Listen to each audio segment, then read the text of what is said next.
Odisha province has 158,482 children working, whereas Central has only 48,102 children working. So basically your statistics is wrong, ma'am. Let me finish my point before I take your question.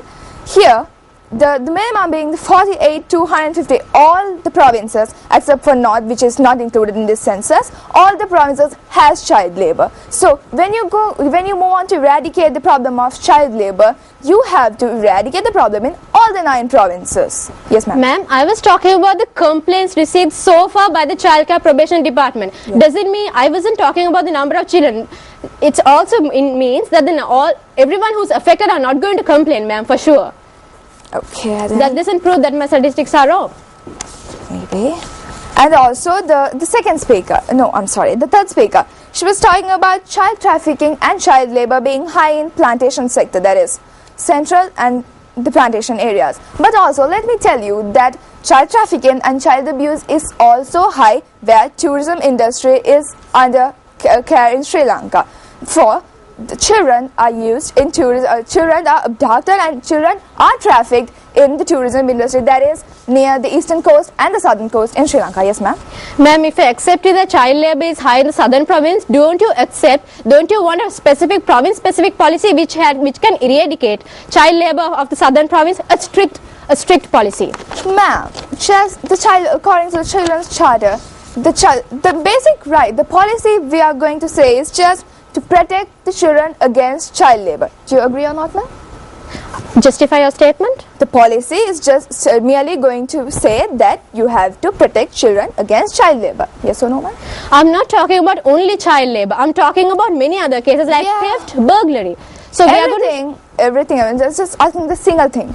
When you talk, not the whole policy, if the part of the policy is just going to eradicate this child labor problem, whether it's going to state that you should protect children against child labor, yes or no? You should protect children against child labor. That's why we are emphasizing on a province-specific policy which can eradicate child labor. Ma'am, please just get my question and give me a straight answer. Yes. Whether the policy will say that you should protect children against child labor, yes or no?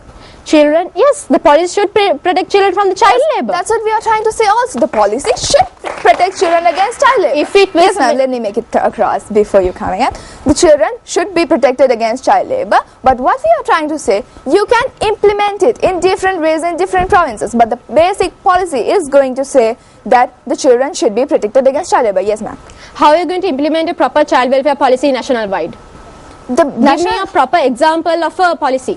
The national policy, we'll take the child labor itself. The national policy is going to say that we have to protect each and every children in Sri Lanka against child labor. But we can implement by the law and defense policy. The police can take care of the children who are forced to do labor and they can eradicate this problem. But the policy is just going to say that you have to protect children against child labor. Therefore, your time's up, ma'am. The policy is just going to say, let me remind you again, the policy is merely a plan which asks you to do something, and implementation is completely different, which tells you how to do the particular thing and what to do the particular thing. So let me conclude by saying the province specific policy in Sri Lanka should not be province specific. 14 teams are competing in round 2. Out of these 14 teams, 7 teams will eventually be on the losing side. Out of the 7 teams, you have the opportunity to pick one team via SMS voting to compete in the quarterfinals.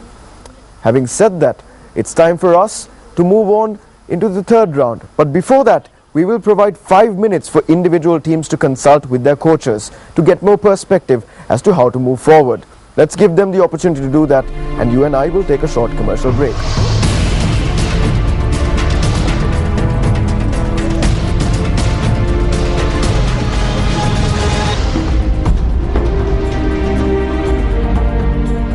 Six speakers, 3 per team, and back-to-back arguments. This is the rapid fire on the debater.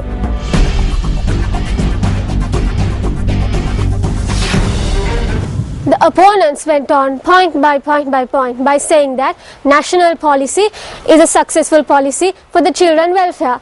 But my worthy opponents, can you give us some effective proof that this national policy has brought equality to the entire children of the nation? Yes, y'all were mentioning that it will not bring equality, but if you just make it to certain province specificness, it brings inequality and discrimination. According to the article number 3 of the UN Charter, it states that a best interest of the child should be considered when any policy or any welfare policy is going to be implemented. So if you are just considering specific provinces, how can the best interest of every child of that particular country can be concerned in this case? So aren't you creating a discrimination and inequality? Just tell us, yes or no? Ma'am, if you mean to say that no inequality and no discrimination should prevail, then why is underweight children 11.6 in Gampaha and 32.8% in Badulla? Doesn't this itself prove how efficient the national policy is? You've been saying and you've been asking us to state one policy which has been accepted nationally and has been proven effective. I could say that the free education system, that is a national policy, and hasn't it been effective throughout the country? Isn't this example enough for you to support our statement? And now that we had justified, can you please state one such policy which, according to your views, when done according to province-specific methods, would be effective? Ma'am, if you are talking about education, we have plenty of examples to say how inefficient the present education system is. If you take an example, the Giribava Madhya Mahavidyalaya, Giribava district in Kurunegala, Giribava rural village is situated in the Kurunegala district. Government allocated funds towards Giribava Madhya Mahavidyalaya, and then later it was transferred to Solama Madhya Mahavidyalaya. And now there are contradicting issues between these two schools regarding as to who is eligible for the funds, how efficient the government system is. Ma'am, once again you're talking about the implementation process. That's what we've been defining from the start. Policy and implementation are two different things. Policy is to provide free education. Implementation is how you allocate the resources according to the needs of the people. The needs, not the provinces. There's no discrimination of provinces. We are specifying the needs once again, my dear opponents. So according to the needs, we have to allocate the resources. That's the main criteria we are dividing to promote what we have taken on the national policy of Sri Lanka. Well, ma'am, if the needs are provided equally, answer me for this question. According to the welfare plan provided by the Child Probation Department, namely Sevanasarana, the requirement for a child to actually enjoy the welfare is that he or she should be belonging to the family of a poor of the poor, and also he or she should be in the age of 6 to 13, also going to school. Is this a practical real life scenario? Explain me, please. Can you please explain your statement and rephrase it, please?